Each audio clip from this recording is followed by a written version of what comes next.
بسم الله الرحمن الرحيم إن الحمد لله نحمده ونستعينه ونستغفره ونعوذ بالله من شرور أنفسنا ومن سيئات أعمالنا من يهده الله فلا مضل له ومن يضلله فلا هادي له وأشهد أن لا إله إلا الله وحده لا شريك له وأشهد أن محمدا عبده ورسوله صلى الله عليه وعلى آله وصحبه وسلم تسليما كثيرا أما بعد.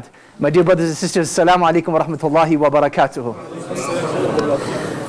So tonight's halaqah is on Imam Shafi rahimahullah, and in each of the Imams that we've spoken about, we want to highlight a particular aspect of their lives. And the aspect of his life that we want to highlight is something very unique but very relevant to our current situation in Calgary, and that is how to differ with people. And Imam Shafi rahimahullah, literally when you look at his work Ar-Risala, when you look at his book of fiqh Al-Umm, you will see that he differed with a lot of people, but he did it in such an amazing way that people were not able to tell that he was differing with them. No one ever left offended, no one ever left hurt, no one got upset. But you'll notice at times though, it was this very fact that got Imam Shafi rahimahullah into trouble as well. But that's something we'll get into later on in the ta'ala. So Imam Shafi rahimahullah, he was born in the year 150 and he died in the year 204. So how old was he when he died? 54 years old. Very, very young. Very, very young compared to the rest of the Imams. His name was Muhammad ibn Idris, ibn Abbas, ibn Uthman, ibn Shafi, ibn Ubaid, ibn Abi Yazid, ibn Abdul Muttalib, ibn Hashim, ibn Abdul Munaf. Meaning that he came from the same lineage as the Prophet sallallahu alaihi wasallam. So he was a Qurashi by origin. He was a Qurashi by origin. And in fact, he was born in Gaza in Palestine. And his family used to live in the Yemeni quadrant of Gaza, and his mother was of Yemeni heritage. Now, Imam Shafi's father, he passed away when he was very, very young, so he was raised as an orphan child. And Imam Shafi's mother was very, very afraid that Imam Shafi rahimahullah would not grow up knowing his prophetic lineage. So that is why at the age of 2, she decided to move back to Mecca. She decided to move back to Mecca. Now Imam Shafi rahimahullah's family grew up very, very poor. They didn't have much money, and it was a struggle. In fact, you'll notice that in the early phases of Imam Shafi rahimahullah studying, it was his teachers that are spending on him. It was his teachers that are spending on him. Now this would eventually have a great impact on Imam Shafi. Like the fact that he used to receive when he was a young man and was encouraged to study. Imam Shafi rahimahullah went bankrupt 3 times in his life. He went bankrupt 3 times in his life. And when he was asked, why did you go bankrupt? He said, I did not see it befitting that when I was a young student learning, Allah subhanahu wa ta'ala sent someone to provide for me. And here I have many students, a lot of them cannot provide for themselves. Then how is it befitting that Allah has given me money and I do not spend on them? And he used to say that it is only befitting, that is like a life that is truly worthy of living is a life that is spent in the help of people. A life that is truly worth living is a life that is spent in helping people. Imam Shafi rahimahullah, like his predecessors, he was an ayah from the ayat of Allah subhanahu wa ta'ala, a sign from the miracles of Allah subhanahu wa ta'ala. He memorized the Qur'an by the age of 7. He memorized the Muwatta by the age of 10. And his first teacher, Muslim ibn Khalid al-Zanji, he allowed him to give fatwa by the time he was 15. And this was the young man. In fact, when you look at the story of why Imam Shafi rahimahullah started memorizing the Muwatta, at the age of 10 he had already heard of this legendary man in Medina by the name of Imam Malik. And he had the ambition that when he goes to Medina, he wants to be prepared to study with him. So he started memorizing the Muwatta from that time. There's another incident that reports that Imam Malik rahimahullah, when he memorized the Muwatta, he was actually already on his journey from Mecca to Medina. And that journey took him 9 days. So he memorized it in that time as he was riding the camel. And these sort of things are profound. How amazing was his memory that he would have to block the other page of the book to make sure he wouldn't get confused. So he was able to read something once and he'd have to cover the other side just so that he wouldn't get confused. His mind would not memorize both things at the same time. Now Imam Malik rahimahullah, he saw this in Imam Shafi. And when Imam Shafi rahimahullah arrived into Medina, There's a difference of opinion. When he arrived, he was 13 years old, he was 18 years old, he was 15 years old, multiple opinions. But regardless, he was still very, very young, 18 or younger. And he had come with a letter from the governor of Mecca, introducing Imam al-Shafi, saying that this is, the brightest and best of Mecca, and I'm sending him to you, so please take good care of him. So Imam Malik rahimahullah, he reads this letter and he asks Imam al-Shafi, read to me from what you know. And what does he start reading from? He starts reading from the Muwatta. That's like, if you want to get off on the right foot, you read from the authors of the books, book. So he starts reading to him from the Muwatta.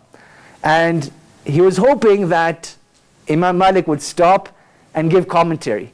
But Imam Malik rahimahullah, he fell in love with that Imam al-Shafi rahimahullah used to recite. And the very first recital that he had of Muwatta, Imam Malik actually didn't comment much at all. He just used to tell him, continue reading, continue reading, continue reading. And he says a couple of days went by, and I had already finished reading to him the Muwatta. And at that time, I'm like, hey, I'm supposed to be here to learn, not just to recite to you. And Imam Malik said, inshallah, in the next round, we can go through it again. Now, Imam al-Shafi rahimahullah, he too had a student, and you'll notice that there's going to be like a lot of back and forth. I'm not sure if those of you that watch TV shows, there's like this new trend in TV shows that they'll have like a present day and then like something from the past, and then they'll like jump to the future. Imam al-Shafi's like biography is sort of going to be like that because there's so much repetition. There's so much repetition that happens.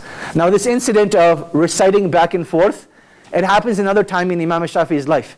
And that is when Imam al-Shafi rahimahullah wrote the Risala. As we were studying yesterday, Imam al-Shafi rahimahullah, he received a letter saying, look, the people have gotten confused. They don't have the correct approach to deriving law anymore. Can you please write for us a manual? So in response to that, he wrote a Risala. A Risala means the letter, right? So it was a response to a letter that he received. Now Imam al-Shafi rahimahullah, he went through this twice. Once when he was in Iraq, and a second time when he was in Egypt. When he was in Egypt, he had a student by the name of Rabi' bin Sulaiman. And Rabi' bin Sulaiman, he did the exact same thing with the Risala that Imam Shafi did with the Muwatta. And he says that I read the Risala to Imam Shafi 30 times. And each time I would read it to him, he would correct something in it. By the time we got to the 30th time, I said to him, are there still mistakes? Are there still things that need to be fixed? And at that time, Imam al-Shafi rahimahullah, he realized and he said that perfection is only for the book of Allah subhanahu wa ta'ala. Perfection is only for the book of Allah subhanahu wa ta'ala. And that time he stopped revising the Risala. And that was the final update that was done to it at that time. So this incident was repeated. And you'll see again, a lot of times in Imam al-Shafi's life, this happens quite a few times. It happens quite a few times. What was Imam al-Shafi's rahimahullah's childhood like? What did he grow up liking and enjoying? This is not something we discussed in the lives of the previous Imams because those details weren't really known to us. But you notice that in the life of Imam al-Shafi rahimahullah, even though there aren't many sources to his biography, the individuals that did write his biography wrote it in extreme detail and very thoroughly. So from them were Al-Razi, and from them was Al-Bayhaqi. In fact, Al-Bayhaqi, the Manaqib of Imam al-Shafi is a very, very thick book. So he says when Imam al-Shafi rahimahullah was very, very young, he naturally fell in love with archery. And he used to spend so much time doing archery that he would get sunburnt on his back. He would get sunburnt on his back, and his mother would say, how long are you going to spend outside that you're even harming your back? So that's how long he would spend with archery. Now this was obviously a prophetic sunnah, as a lot of us know. But here's something to think about. The Prophet ﷺ encouraged us to teach our children 3 things. In fact, there's a difference of opinion if it was a hadith or a statement of Umar ibn Khattab, but it was encouraged regardless to do these 3 things: archery, swimming, and horseback riding. With archery, why do you think archery was recommended? What do you learn from archery? What is specific to archery? Patience, concentration, aim, focus, precision. A lot of these things. But what I took away from it, I've tried it 3 times now, is that it requires a lot of practice. It looks very easy. Like you see it in cartoons, the guy just pulls the arrow and it goes straight forward. A lot of times it goes backwards as well. You're not doing it properly. And you end up hurting your arm, believe it or not. Like the way the string goes, it actually ends up hitting your arm. And you'd be surprised that even if you're standing like 10 meters away, you will still be off by like 10 meters in your trajectory. So it's a very difficult sport. So number one, you learn the importance of practice and repetition and practice making perfect. Number two, you learn the importance of having a direct target, having a goal of something that you're aiming towards. And then number three, it is something that requires the utmost concentration. Now, particularly back in the day, they used to use it for hunting. So as an animal is moving, you need to be able to hit that animal with your bow and arrow. So it requires the utmost level of concentration. Now, it was things like this that actually helped Imam Shafi rahimahullah as he grew older, because he had already developed the habit of practice. He had already developed the habit of concentration. Even though there's craziness going on, he's still able to focus. So a lot of these things helped Imam Shafi rahimahullah growing up. Now, as Imam Shafi rahimahullah is growing older, and his time in Medina, he's spent a prolonged period of time. Some scholars mention 13 years. Some scholars mention that he was there till Imam Malik rahimahullah passed away. So you're looking at maybe from 10 to 18 years that Imam Shafi rahimahullah was in Medina. But while Imam Malik is there, again, he's very, very poor. And during the last years of Malik, as Malik has secluded himself, as we studied last week, Imam Shafi rahimahullah, he became very poor again. He didn't have money. So what he decides to do is he starts applying for jobs. Who's going to hire Imam Shafi? And every time, Imam Shafi would go and apply for a job, it's like you have a PhD and you're applying at a job at a convenience store. They're going to be like, sorry, you're overqualified. We can't give you this job. So Imam Shafi rahimahullah, he kept getting turned down. He couldn't, find good, appropriate work for himself. Up and until there was a governor from Yemen that came to Medina. A governor from Yemen came to Medina. And he was looking for a personal assistant at that time. And when he heard that Imam Shafi rahimahullah was, looking for work, he knew that, he wanted to hire Imam Shafi rahimahullah. Now, what was interesting about this governor of Yemen, he was an extremely corrupt governor. Extremely corrupt. If you wanted to meet him, you would have to pay a bribe to him. And his previous, assistant recognized this. So as people were coming to give a bribe to the governor, the assistant is taking a cut off the top. He's like, give me the bribe, I'll give it to the governor, and I'll get you your appointment that you need to see him. And that is what got the previous assistant fired. So now, as Imam Shafi rahimahullah is coming into this position, the governor is keeping a very, very close eye on him. Is Imam Shafi rahimahullah going to be a truthful and honest man, or what is he going to be like? So now this governor, to give you perspective, Imam Shafi rahimahullah ends up leaving Medina, and he ends up moving to an area called Najran. Najran was a part of Yemen at that time. It was a part of Yemen at that time. Now it's a part of Saudi Arabia. So when Imam Shafi rahimahullah moves to Najran, the governor himself is trying to entrap Imam Shafi. He's like trying to send people who try to bribe Imam Shafi to see if Imam Shafi will take it. And this is like a regular occurrence. But Imam Shafi rahimahullah, he was an honest and trustworthy man. He would never give in to those temptations, and he always led a life of honesty. Now, where this created a problem was, you can imagine an honest and trustworthy man that is coming into a job where he could easily be corrupt. What's going to happen? He's going to start changing the system. And the other people that are involved in this corruption, other assistants that were there, other employees that were there, they're losing money now because Imam Shafi, not only is he not accepting the bribes, but he's becoming very, very vocal against accepting bribes, and how leadership needs to be honest and needs to have integrity. So now that Imam Shafi rahimahullah is preventing people from getting their bribes, these people are getting very, very upset. How do we get rid of Imam Shafi? We fabricate a lie against him.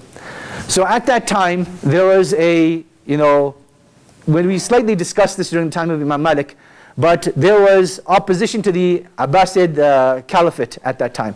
They're from the descendants of Ali radiallahu anh. So Harun al-Rashid is sent a letter by an anonymous source, an unknown source, saying that there are 9 people from Najran, as well as the assistant of the governor, who are planning to overthrow the Khilafah from Najran. The Khilafah is in Iraq and Najran is in Yemen. So, these 10 people, they're going to come and overthrow the Khilafah. One of the most absurd things you'll ever hear in your life. But nonetheless, the Khalifa has to take this very, very seriously. So he tells, he sends a letter back saying, I want these 9 people, as well as Imam Shafi, to be brought forth to Iraq. Brought forth to Iraq. So now, as Imam Shafi rahimahullah is brought to Baghdad, this is now in the year 184. It's in the year 184. And Harun al-Rashid is the Khalifa. He introduces himself and he says, look, I am not like these other people. I'm just a man that has a little bit of knowledge and wants to do khair. I have a little bit of knowledge and I want to do khair. And this is how he introduces himself. And the Khalifa asks him, but what is your name? He says, my name is Muhammad ibn Idris. And then someone from the back, he shouts out, Ash-Shafi'i? And he says, yes, Ash-Shafi'i. Who is the individual that shouts out from the back? It is the student of Imam Abu Hanifa, Muhammad ibn Hassan, who is the judge of Harun al-Rashid. So Muhammad ibn Hassan, he's like shocked. He's like, Muhammad ibn Idris is here, in Baghdad. What a privilege and honor, but it's such an unfortunate circumstance. So, Muhammad ibn Hassan, he tells the Khalifa, Ya Amir al-Mu'mineen, this has to be a mistake. There's no way that Muhammad ibn Idris, a man who is known for his knowledge, renowned for his piety, known for his, righteousness, is going to, cause such upheaval and uproar. Let him be. Leave him in my trust while you look further into his affair. So Muhammad ibn Hassan actually got him off the hook. He says, I will take care of him and I will be his guarantor till we look into his affair. And Imam Shafi rahimahullah, he says that ended up being one of the biggest blessings in disguise. Because Muhammad ibn Hassan, he ended up taking care of me, and while the Khalifa looked into my affair, 2 years went by. 2 years went by. And that is when I got exposed to the school of Ra'i. And this is what we were speaking about yesterday, the difference between Ahl al-Hadith and Ahl al-Ra'i. This is how Imam Shafi rahimahullah got exposed to it. So he kept on learning, kept on learning, kept on learning. But again, what's going to happen? It's like, the teacher's pet in the classroom. When you have a teacher's pet, all the other students are going to get upset. But what's happening over here is that as Muhammad ibn Hassan is showing favoritism to Imam Shafi, not only are the other students getting upset because he's the teacher's pet, but Imam Shafi rahimahullah is openly opposing, Muhammad ibn Hassan. He's telling him, but yes, in Hijaz we have this hadith, in Hijaz we have that hadith, in Hijaz we understood the ayah this way. So he's refuting him, and it's not a traditional sense of scholarship where you're just accepting what your teacher is saying. But Imam Shafi'i rahimahullah is openly responding back and telling them what he had learnt in Hijaz, telling them what he had learnt in Hijaz.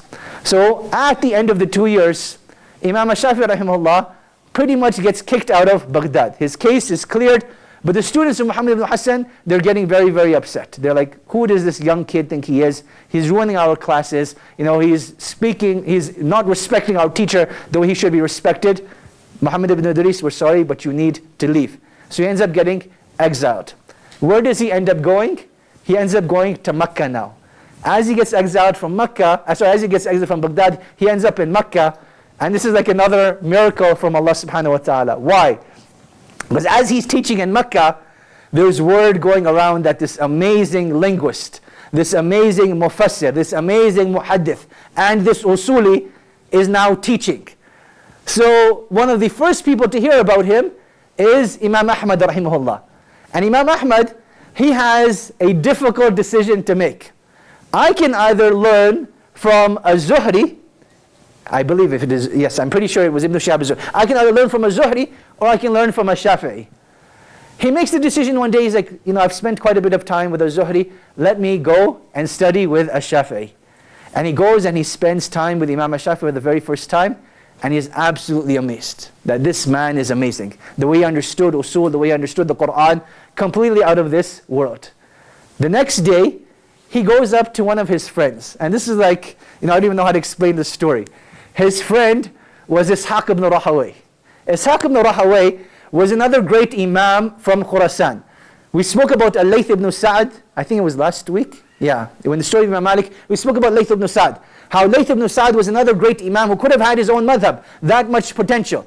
Ishaq ibn Rahawayh, the exact same thing. In fact, they considered him superior to Ahmad and superior to other scholars of hadith, even the likes of Bukhari. He was from the teachers of al-Bukhari, not only in hadith but in fiqh as well. They considered him superior. He comes to Ishaq and he tells him, look, let's leave the halaqah of al-Zuhri, and I'm going to take you to a halaqah, the likes that you've never seen of before. Now, Imam al-Shafi rahimahullah, coming from Iraq, as we mentioned, he's not changed completely, but he's speaking of a lot of philosophical matters that the people of Hijaz are not accustomed to. So Ishaq, he loved Ahmad very much, and he says, you know what, for your sake, let's go and check this guy out. He comes to the halaqah of Imam al-Shafi, and he sees this young kid, and he's like, who is this young kid? Why is he teaching? Who gave him the right to teach? And this is, what's going on. The halaqah finally finishes, and Ishaq, he challenges Imam al-Shafi rahimahullah to a debate. He says, I want to debate you on the following matter. And it actually doesn't mention what the matter is. And Imam Ahmad rahimahullah is thinking, man, why, do you always have that friend that's looking for trouble? Why did I bring this friend that's causing trouble? So now Ishaq and Imam al-Shafi rahimahullah are debating. And again, I wish I could explain it to you in like common day terms, but think of like your two favorite speakers. I'll give you the equivalent of, imagine of like Nauman Ali Khan's debating Mufti Mink, right? Who wouldn't want to attend that? This is like the equivalent of it, but like 50,000 times higher, right? These are like the original sources of Islam. So that's what's going on. And Imam al-Shafi rahimahullah, again, he's very strong in his logic, very well versed in the Qur'an and the Sunnah, and now very well versed in the, Muslim philosophy, if you want to call it that. Ishaq, he's very well versed in fiqh, and he's very well versed in hadith.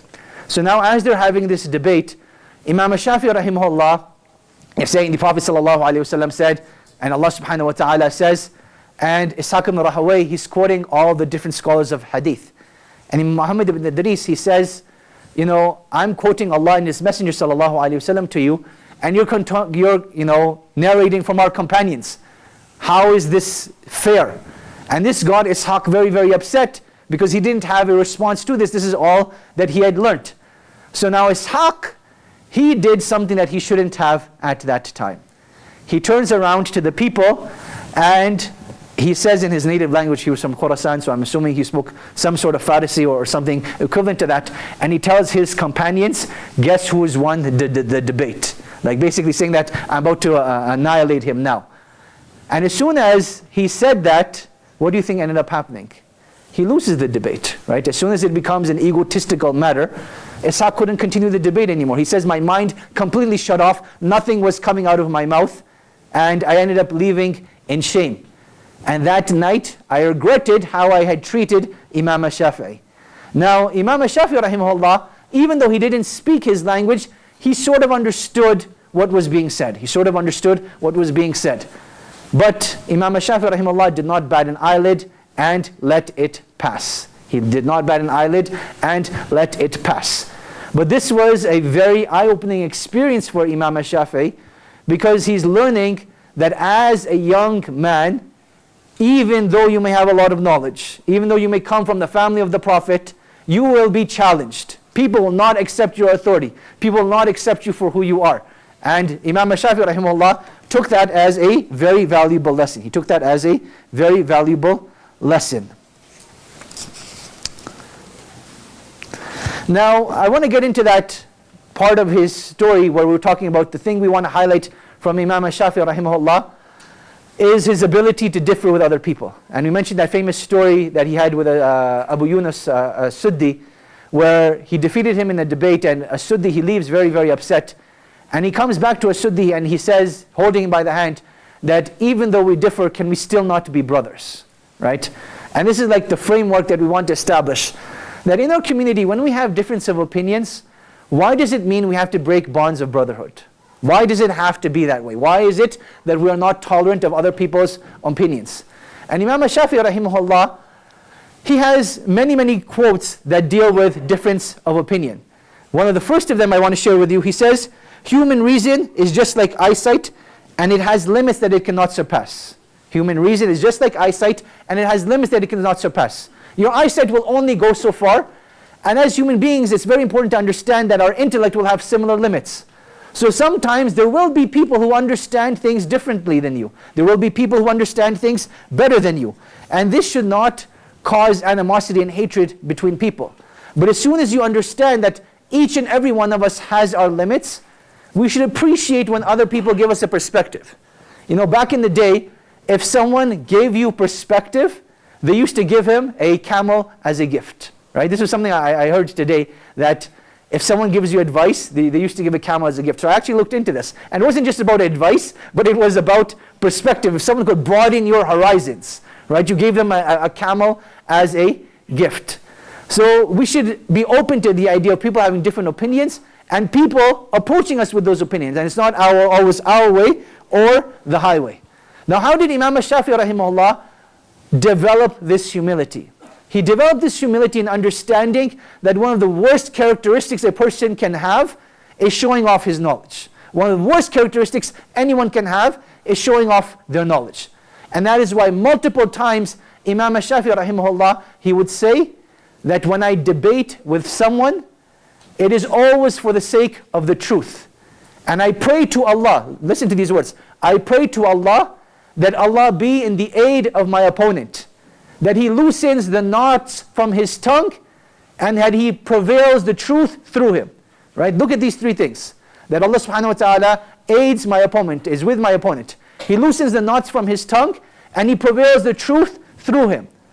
Which individual would approach a debate and discussion like that? Like, think about this for a second. Imagine you're in a debate with someone, and you're literally making dua that, oh Allah, aid this man, loosen the knots from his tongue, and prevail the truth through him.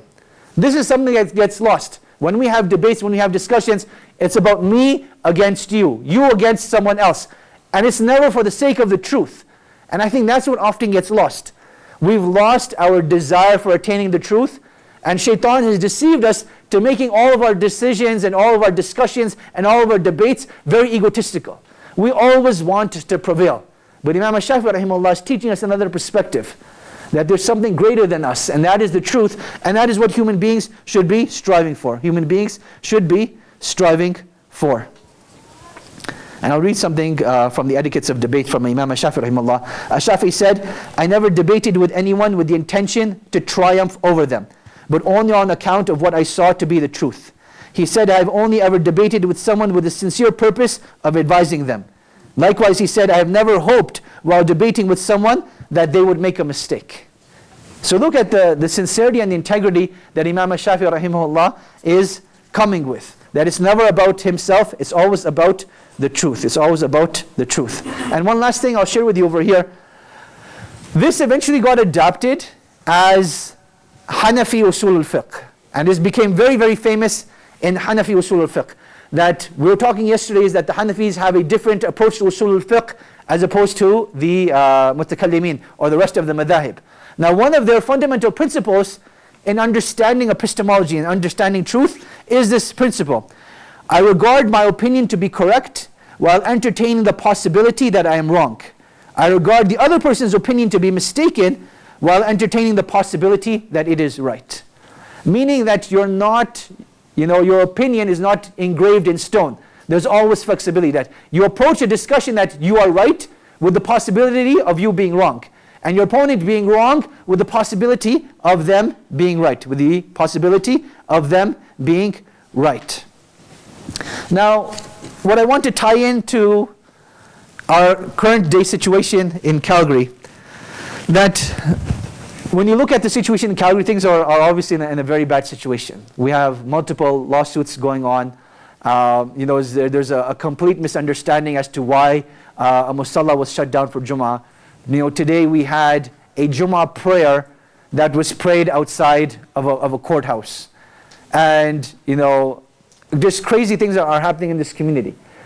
Now, when I look at how are these issues resolved, I think a lot of these issues could be resolved by Imam Shafi's approach. And obviously, everyone has to hold themselves accountable for. And this is what I think people make a mistake in. That we're so busy trying to hold other people to account, we don't want to hold ourselves accountable. We're so busy trying to fix other people, we don't want to fix ourselves.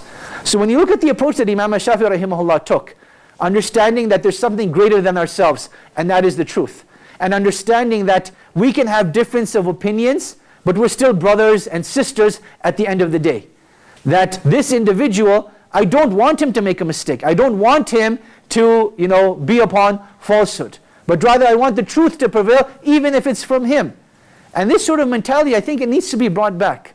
Like particularly, one of the things I was really, really afraid of today was in the khutbah I highlighted that as Muslims we've been receiving a lot of positive coverage. For once, things are actually looking in our favor. Things are looking very, very good. I was mentioning, if you watch The Daily Show, this whole week, every single night, Trevor Noah is saying something positive about Muslims and supporting Muslims.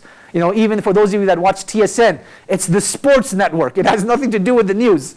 Even last night, they were covering a story about how an individual, she was a young girl, I can't remember her. It was Fatima something, I can't remember exactly. She's from Abu Dhabi. She plays on the Abu Dhabi ice hockey team. Of all things in Abu Dhabi, you're playing ice hockey, but that's their prerogative. She had an ambition to come and watch hockey in North America. She loved, the NHL. So they have this story of her struggles of playing hockey in the desert and how it was completely taboo and the strives that she's taken, but she never sacrificed her hijab. She stuck by her principles. And then last night, I don't know hockey very well, but I know that she was in Washington, or she was at a game where Washington was playing with another team. And they asked her to actually drop the puck. So she drops the puck, and after she drops the puck, she takes a selfie with what's his name, Alexander Ovechkin? Ovechkin, and I can't remember who the other team was, but the other guy was a famous guy as well. But this is like, that was like straight center news on TSN. And I'm watching this and I'm like, what is going on? This is like literally the Twilight Zone. Because the week before, it's like, Muslims are terrorists, they're going to blow up your country, be aware of them. And now it's like, we stand in solidarity with the Muslim community, they have their struggles, we feel bad for what happened in Quebec. And it's completely different rhetoric. And then today before Jummah, I had this fear. I'm like, man, everything's going so positive. We're going to shoot ourselves in the foot. We're going to do something to ruin this. And then this whole, praying Jummah in front of the courthouse, I was like, Ya Allah, just protect this ummah. And I'm glad that as of yet, I haven't seen any news coverage about it. No one's reported it. But this is a problem in the community that, like I said, everyone has to hold themselves accountable for. And one of the problems we have is that there's no communication amongst us. No one has confidence in leadership. I'm just approaching this from a purely fiqh perspective. The general ruling in fiqh is that Jummah is meant to be prayed in the masajid. You are meant to pray Jummah in a masjid. The exception to the rule is if there are isolated places where there are too many people, then you can get an external space because that many people cannot be accommodated to the masjid. That is the exception to the rule where there's so many people, you get another space. But for us to randomly pop up places where we start praying Jummah, I'm like, hey, I feel lazy today, come pray Jummah at my house. I invite my friends over. It doesn't work like that. If I want to pray Jummah in front of the courthouse, it doesn't work like that. Right? Our religion is based upon principles and guidance. And that is why in every avenue of our lives, we need religious guidance. So this is not to criticize that the brothers had bad intentions or anything like that. But from a religious perspective, we need to make sure the actions that we're doing, are they actually valid or not? Number two is the way we approach matters, drop the egos. It should never be about us. And it should always be about the community. It should always be about the community. And this is where I want to read something to you about from Imam Shafi rahimahullah. And I want you guys over here to tell me what Imam Shafi rahimahullah is doing over here. Okay? So Imam Shafi rahimahullah, he says in Ar-Risala, since the community is dispersed through different lands, no one will be able to cling to a physical community which consists of bodies which are separated. Furthermore, these physical bodies compromise both Muslims and non-Muslims, God-fearing and impious. Community forms a cohesive single unity in forbidding certain things and considering other things lawful and acting accordingly.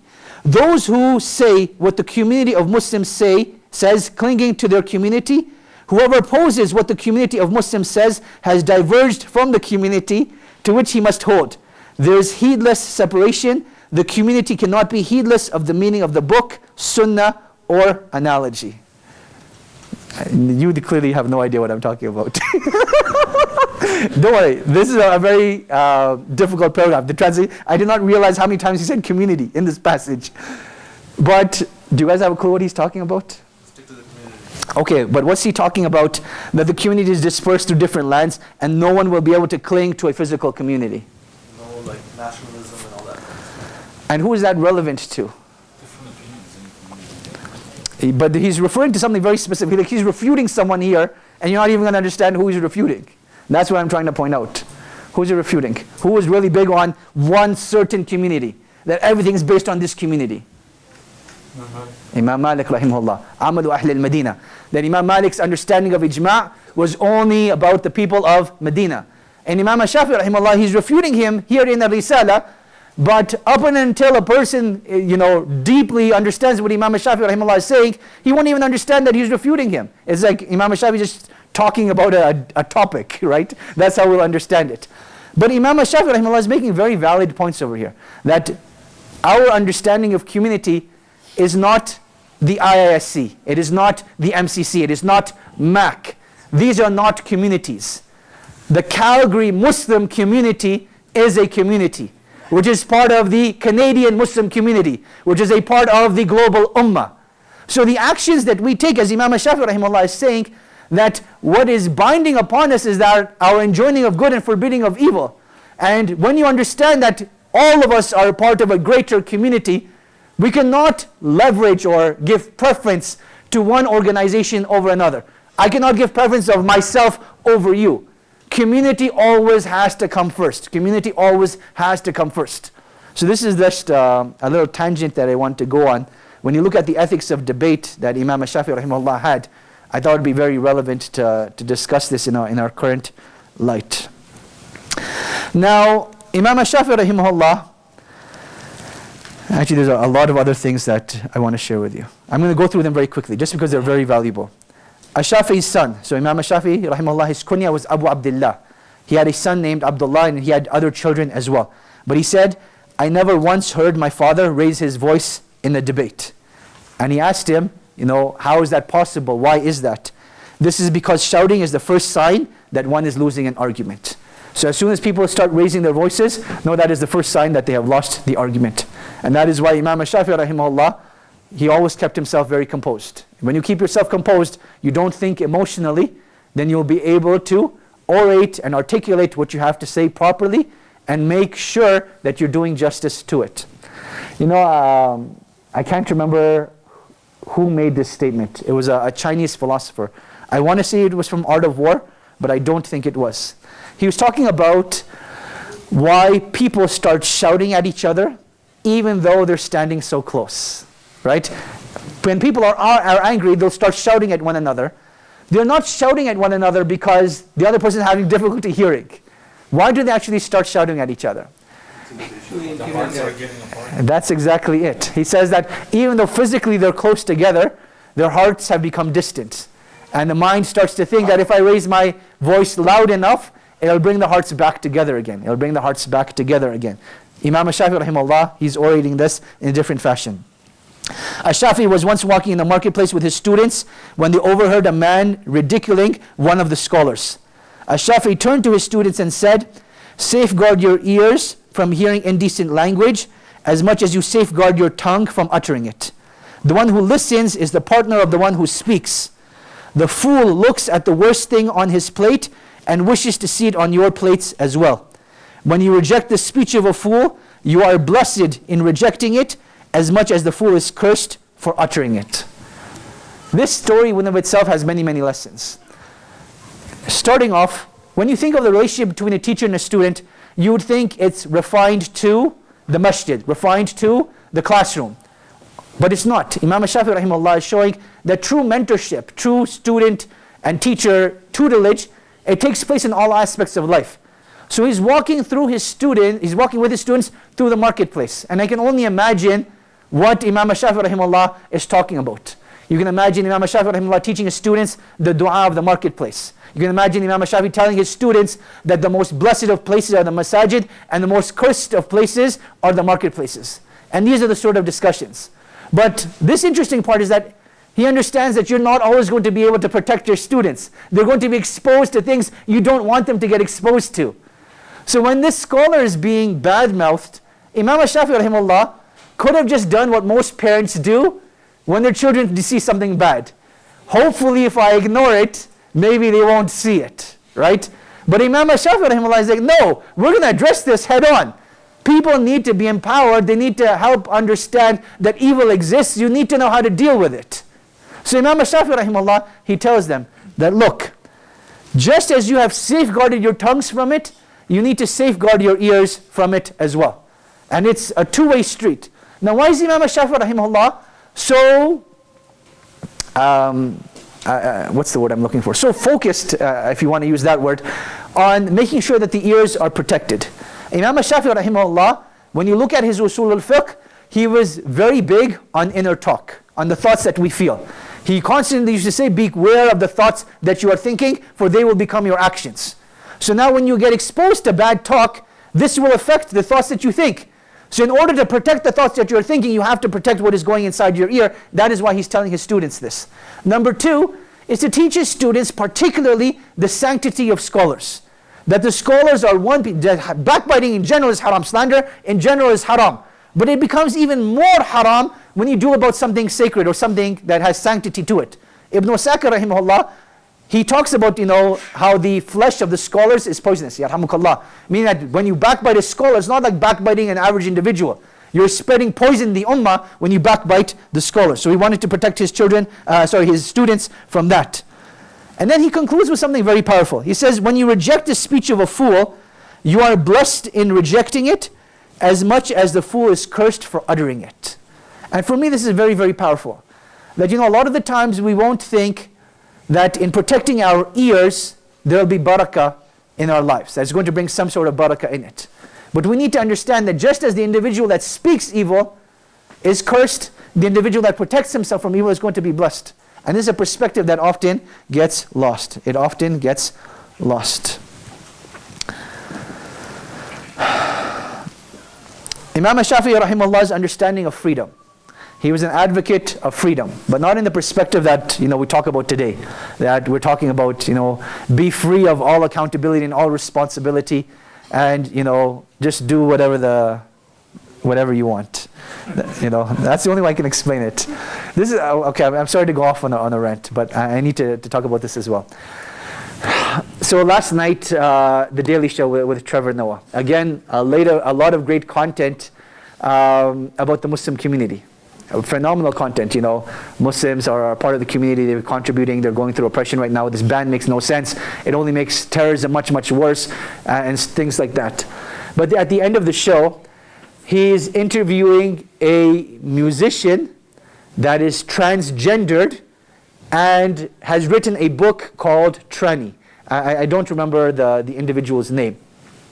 Now, according to Trevor Noah, this was the most popular guest that has ever come on to his show. That even before the show is starting, his own colleagues are saying, hey, can I help you interview this guest because I want to meet this guest, and things like that. And I was thinking to myself, this is when Allah subhanahu wa ta'ala talks about haqq being mixed with batil, right? And I think this is going to go back to my discussion that I was having on the very first week, that in order for Muslims to be accepted in the West, will it mean that we have to compromise on the principles that we stand for? Is that what it is eventually going to come down to? Like, this is a discussion that we need to have internally and actively think about. Because if we keep going down this road of wanting to be accepted at any cost, we will eventually no longer exist and it'll be irrelevant. Right? Understand that. So there has to be a stance that we take on moral and ethical grounds, because obviously you can't do that on religion anymore because religion is taboo. So we need to be able to defend our own religion internally as a Muslim community through our texts, but externally through our explanation of logic and understanding of morality and ethics. Now, with that having been said, I think this is going to be a huge challenge. Like, coming forward, things are only going to get worse. That there's going to be a lot of pressure on the Muslim community from two fronts. Number one is the whole counter-terrorism, counter-radicalization front, which is coming from the right wing. And then from the left wing, social cohesion. Is the Muslim community progressive enough to socially adapt to the times that they live in. And this is where, you have to understand where integration without assimilation is imperative. We need to be integrated into our community, but we can't assimilate to complete non-Muslim values. We will lose ourselves at that time. That's something I just wanted to throw in there. How do you do that? Inshallah, we'll have a series of 52 halaqas at some point, inshallah. I wish it was as simple as that. I wish it was as simple as that. So now going back to Imam Shafi rahimahullah's understanding of freedom. A man comes to Imam Shafi rahimahullah and he says, give me good advice. Don't give me bad advice, give me good advice. Shafi replied to him, Allah has created you free, so be free like He created you.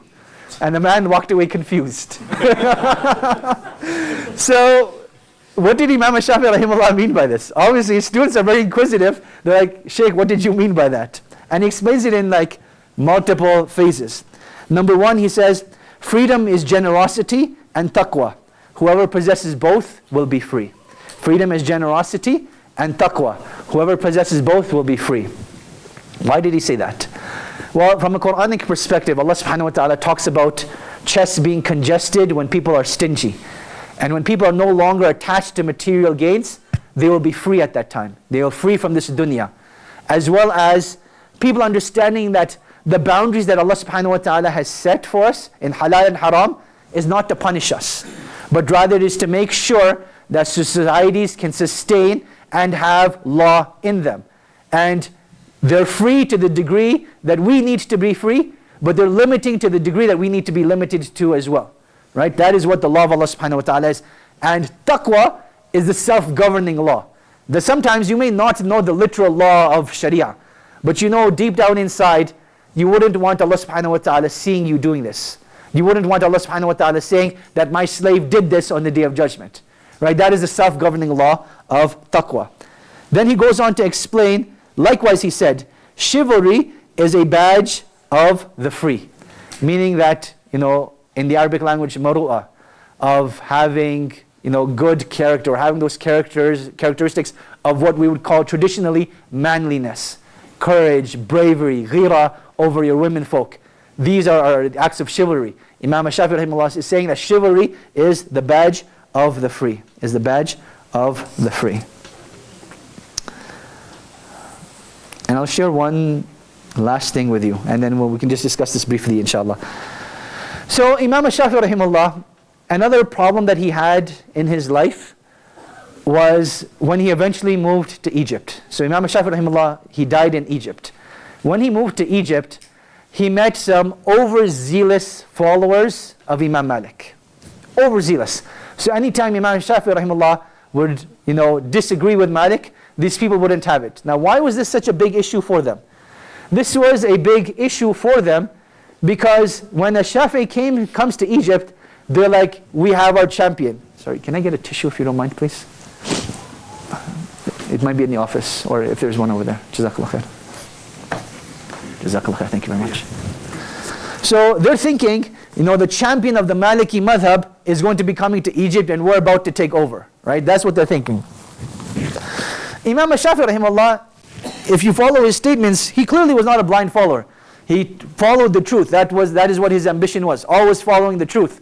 So now when a Shafi comes and he's, just in polite words refuting Imam Malik, these people aren't having it. So they started spreading rumors about Imam al-Shafi'i that he was Mu'tazili, that this was a deviant sect of that time. When we study Imam Ahmad's life, you'll have a greater context of it, because the Khilafah had established this as an official theology of their time. So they started accusing Imam Shafi rahimahullah of this. Now why did they do this?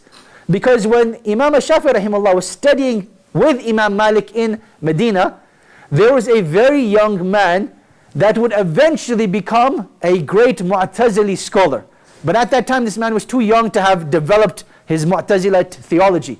We'll come to his name later on, inshallah. We'll come to his name later on, inshallah, if I find it. So, Imam Shafi rahimahullah, he had spent time with this individual. He saw some strange things in him, but he's like, look, I can take the good and I can leave the bad. And this is an approach that Imam Shafi rahimahullah had, that with every major movement, Imam Shafi rahimahullah spent time with them. And I want to read with you what Imam Shafi says. He says, I spent 10 years with the Sufi mystics, and I learned 2 things from them.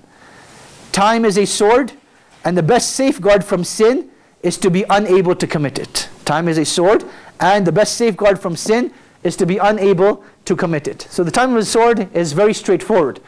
That time is very valuable, make the most of your time. And I think, if you look at Imam Shafi's life, even though he only lived 54 years, the 2 books that he wrote are like enormous works. They're monumental works in Islamic jurisprudence. That we're so dependent on the works that he did in these 54 years of life that he lived. So he definitely took advantage of this time. But the best safeguard from sin is to be unable to commit it. What does that mean exactly? Well, this ties into the concept of taqwa again. That you need to have such a deep level of love for Allah subhanahu wa ta'ala that you don't want to do something to disobey Him. You need to have such a deep understanding of what is hateful by Allah subhanahu wa ta'ala and stay away from it. And then you need to have a third thing, seeing things for what they actually are. And this is like a really deep understanding that Imam Shafi rahimahullah developed, that when you look at certain sins, they seem so amazing. Like you will definitely enjoy committing this sin.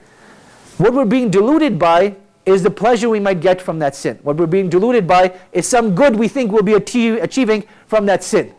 But Imam Shafi rahimahullah is reminding us that with sin, there's always more than meets the eye. So train your nafs to see the sin for what it is. And that is why the best safeguard from sin is not being able to commit it. Imagine if you saw sin as something repugnant, as something as hated, something as distasteful. Would you ever do it? You wouldn't.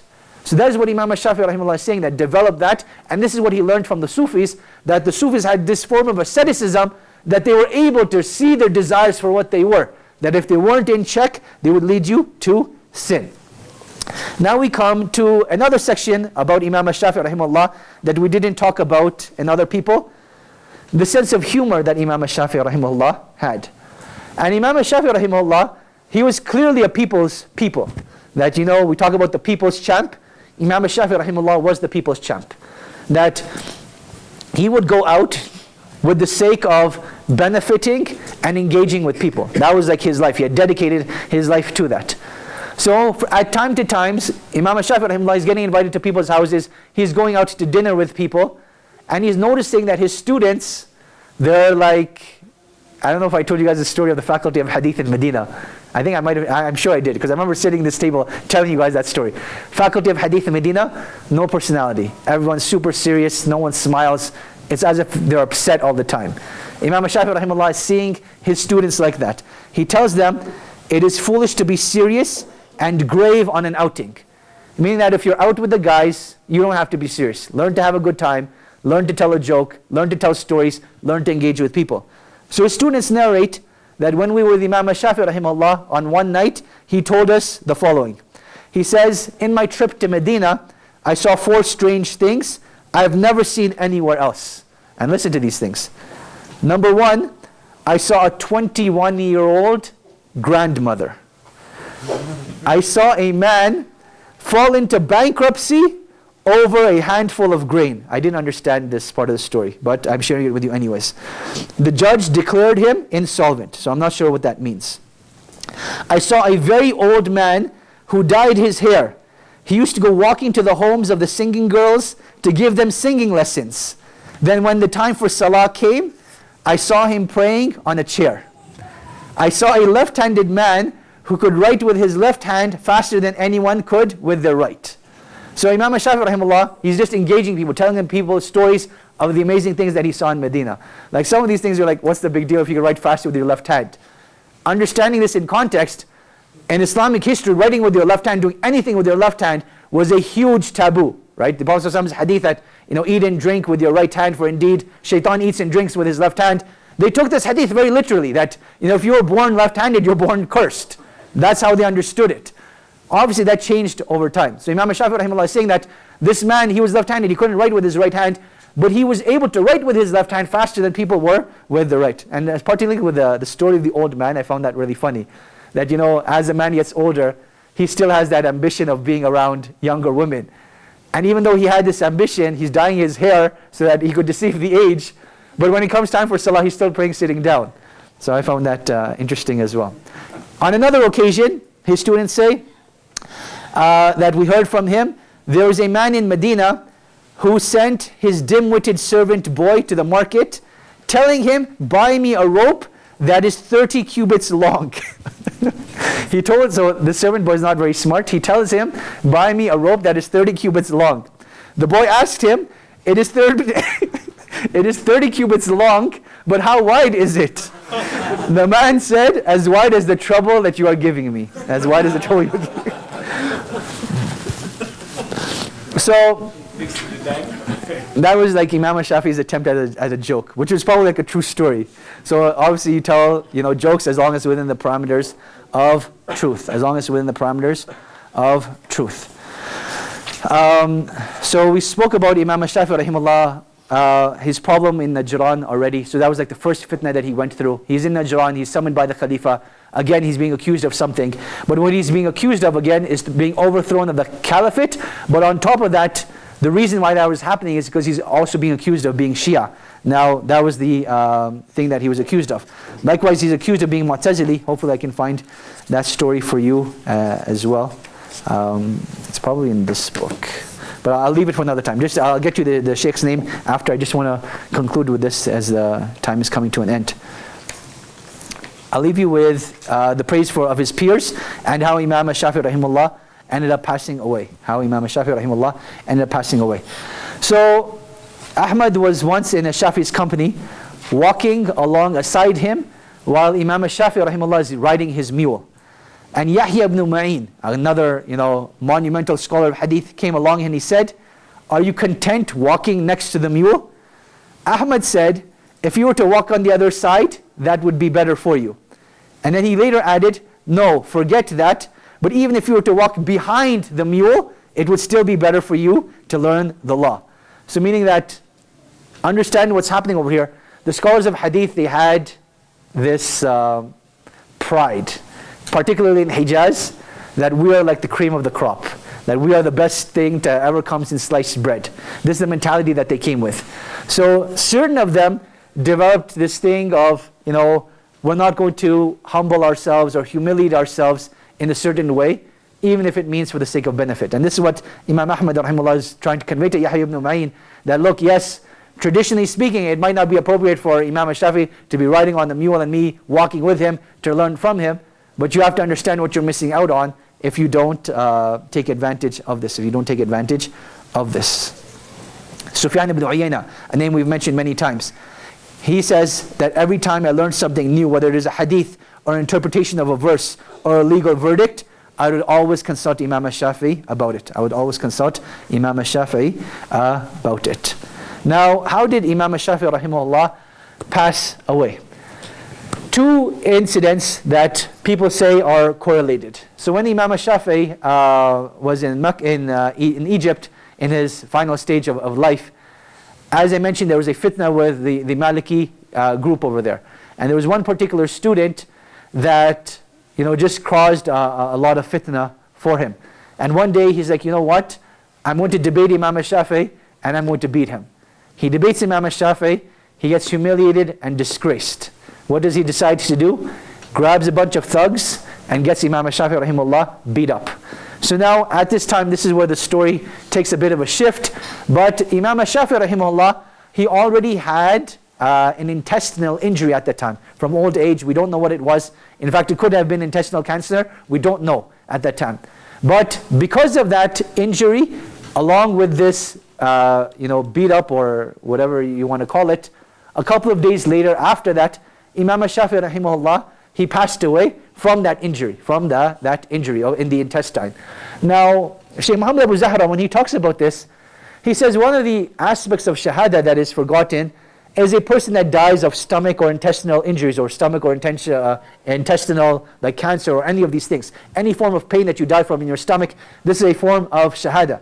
And you'll find this as a recurring theme in the lives of the Imams, that they all died these righteous deaths. So Imam Shafi rahimahullah, when he passed away, he passed away in this intestinal injury or cancer or wound or whatever it was, and this was a form of shahada for him. So may Allah subhanahu wa ta'ala have mercy upon him, forgive him for his sins, and allow his legacy to remain with us. Ameen. Wallahu ta'ala alam wa sallallahu wa sallam wa baraka ala nabiyyina Muhammad wa ala alihi wa sahbihi wa sallam. I tried to make this halaqah as different as possible from last week's halaqah. Last week's halaqah was actually very, very heavy on me. Even after the halaqah, I have a kung fu class that I take.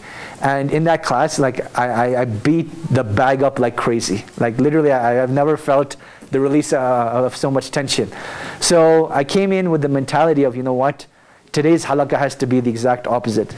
A lot of lessons, but keep it as lighthearted as possible. In doing that, we did skip over some of the details from his life, but all the messages I wanted to get across, again, I've shared with you. And again, as I've been telling you about the other Imams as well, continue to study their lives on your own, right? The books are here, the Company of the Imams by Sheikh Salman Al-Awda, the 4 Imams by Sheikh Muhammad Al-Zahra, multiple lectures online on the biographies of the Imams, multiple books out there as well. In fact, if you're extremely lazy, all you need to do is go to Wikipedia. Wikipedia actually has good pages about the Imams as well. Take them with a grain of salt, because they reject a lot of the narrations that are brought forth, because it doesn't meet their historical standards. So you won't hear about their spirituality, you won't hear about their ibadat. But in terms of factual information, then Wikipedia does do a pretty good job of reporting that. And I'll open up the floor for questions and answers, inshallah, if you guys have any questions. Go ahead, Bassam. According to my understanding, all 4 of the Imams went to prison at some point in their life. Not prison, but they were persecuted. Okay. Yeah. Imam Shafi never went to prison? He never went to prison. At least from what I read, he did not go to prison. So he had like attempts of persecution and trials that he went through that we mentioned. The incident of the Najjar being accused of being Shia, the Maliki incident in Makkah being beat up, and then also in terms of being accused of Mu'tazili because he was studied with a young Mu'tazili sheikh in Medina. Those are the incidents that I know of. Yeah. Excellent. So Imam Shafi rahimahullah was on the pursuit of knowledge. And as you'll see, like one thing I forgot to mention, by the way, narrations mention that the day that Imam Shafi was born was the same day that Imam Abu Hanifa rahimahullah passed away. And again, this is like another trend that we were talking about Imam Malik. We were saying when Imam Malik was born, Anas ibn Malik, the Sahabi, he had passed away around that time. So leading to this point over here, Imam Shafi rahimahullah, he had heard about these legendary stories. So he heard about Imam Abu Hanifa and his students, and that sort of led him, to study with Muhammad ibn Hassan. And he never got a chance to meet Abu Yusuf. Abu Yusuf had passed away. But in Egypt, he learns about Al-Layth ibn Sa'd. And Layth ibn Sa'd, as we mentioned, was this other great Imam who had a madhab of his own. It just didn't last till our day and age. So he wanted to go and benefit from that madhab. And it again ended up being very monumental, because interacting with the students of Layth ibn Sa'd, it helped him refine the knowledge that he already had. And that is why in Egypt, he got an opportunity to revise his books. We mentioned that Rabi' bin Sulaiman, he revised the Risala with Imam Shafi over 30 times, right, in that. So that's why he ended up moving to Egypt. Wallahu ta'ala alam. Yeah, go ahead.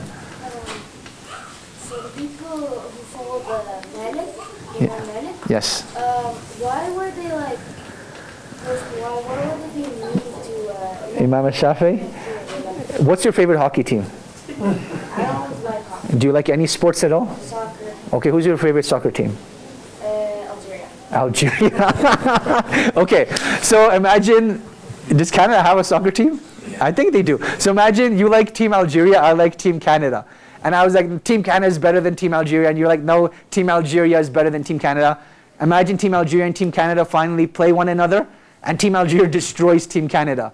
At that point, I'm humiliated and disgraced. And when you're immature and you don't have good reasoning, you're like, I'm bigger and stronger, let me use my physical strength against you, and I'll prove that I'm a better man. And that's what happened with Imam Shafi and the students that attributed themselves to Imam Malik. That Imam Shafi rahimahullah did such a good job refuting some of the mistakes of Imam Malik that his students didn't like it. And the only way they could respond is through physical violence. Does that make sense? Go ahead. Imam Shafi, since school starts how is that, is it a madhab, does it flourish because at the time people are ruling in favor of that madhab? Because it's so, like East Africa, Indonesia, like so Shafi, and then Right. somewhere close by, it's different. Right. And then the other side is different. So how does that? So we discussed this in the very first halaqah. Just to summarize it, politics did play a part in it, but there's also a huge role of the effort that the imams put in themselves in teaching their students and making sure that they understood the importance of giving dawah and teaching everything that they learned. And then the third aspect that often gets neglected is the level of sincerity that these imams had. Right? They had an immense amount of sincerity that Allah subhanahu wa ta'ala honored their sincerity through their madhahib being spread. Right? And that's something that we see in these four imams. Wallahu ta'ala alam. But I think with Imam Shafi rahimahullah, something that stuck out by himself, we discussed this yesterday, is that he was the only imam that authored books. Right? The other imams had books of hadith, but they didn't have actual books that they wrote. Imam Shafi wrote al-Risala and he wrote al-Umm. Al-Risala in usul fiqh, al-Umm in fiqh. So his madhab was documented from his time, and it was so logically sound, filled with evidences. It was cohesive, encompassing, that it just made sense to people. And that's why people naturally adopted it. And along with his students did a phenomenal job of spreading his madhab as well. Yeah. Oh, yeah. No problem. Second one, in regards to all these four imams, or all the imams that has passed before, so is it kind of filtered with all their knowledge into kind of knowledge of the understanding the book, the Qur'an, or understanding getting the hadith, filtered into kinds of books that we would kind of use in our life nowadays? Yeah, of course. So these imams are the founders of their madhahib. And what that means is they established a set of principles that we would understand the Qur'an and Sunnah by. And then as scholars came later on, they interpreted these principles and implemented them. And that is how in each madhab you will have multiple opinions, and each madhab has a gradual progress of progression. So when you're starting off a madhab, you'll study this book. As you get more advanced, you study that book. As you get more advanced, you study that book. So now, to summarize our discussion, if you go back to the first Thursday night halaqah we had, that was online, we talk about the role that each individual layman is responsible for having with fiqh. And we said that each individual is responsible for knowing the arkan of Islam and the arkan of Iman. So the 5 pillars, as well as the 6 articles of faith, you have to know that individually. No one can, do that on your behalf. And then you have another aspect to your life, which is your profession. So whatever your profession is, you need to know the detailed fiqh of that, and no one can, do that for you. But for everything else, you should have a mufti. So something new arises in your life, you don't go online to a fatwa website and say, hey, what should I do in this situation? But rather you go and ask your mufti, and your mufti will give you fatwa at that time. And this is our relationship with fiqh.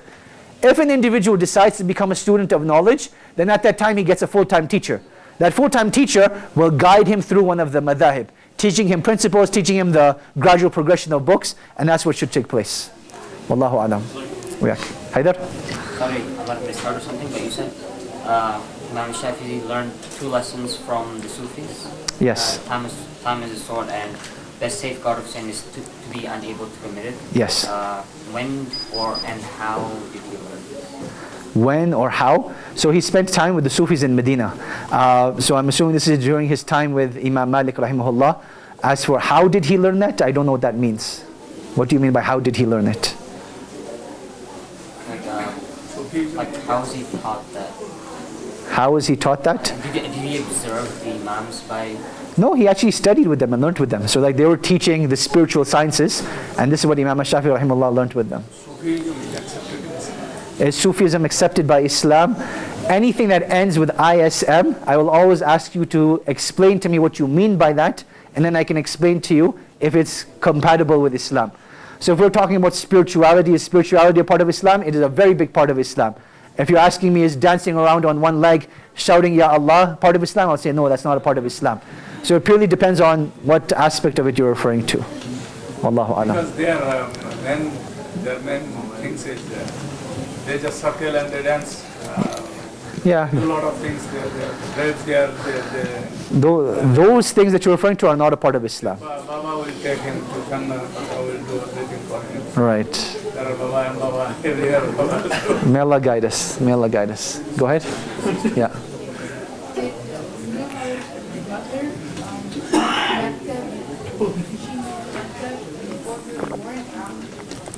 After he was born. He was 2 years old at that time. He was 2 years old at that time. Yeah. As we learned that, like imams, they learned from another ones. They were teachers and students. One of the things that we noticed in the world is known as the ta'assub method. Yes. And we see it in sometimes in fatawi. I don't know what can be said about it. I mean, I don't want to discuss that in detail, because I don't think that's an issue in the community. So what the brother is talking about is when people have partisanship towards their madhab, saying that my madhab is superior to yours and you're wrong for following your madhab and we should only follow this madhab. This sort of mentality is clearly wrong, and it's something that even the imams themselves discouraged. As we're studying your lives, you'll see this time again. But any form of partisanship in Islam is not allowed. So that's something that you should stay away from. You know, I mentioned, I think in the very first halaqah over here, that when you look at the adverse effects of partisanship based on madhabs, we saw in Mecca in the like 16, 17, 1800s that there's 4 salahs going on at one given time. That the Malikis have their own salah, the Shafis have their own salah, the Hanbalis have their own salah, you know, and the Hanafis have their own salah. This is not proper. As I mentioned, we're one ummah, we're one congregation. We should be praying behind one another even though we differ. But when people have this blind partisanship and they have this animosity and hatred on things that it's not legislated to have animosity and hatred on, this is what ends up happening. Allahu ta'ala alam. Khair, I think we'll conclude with that. Subhanakallahumma wa bihamdika ashhadu an la ilaha illa ant astaghfiruka wa atubu ilaik. Next week is the last set of halaqas.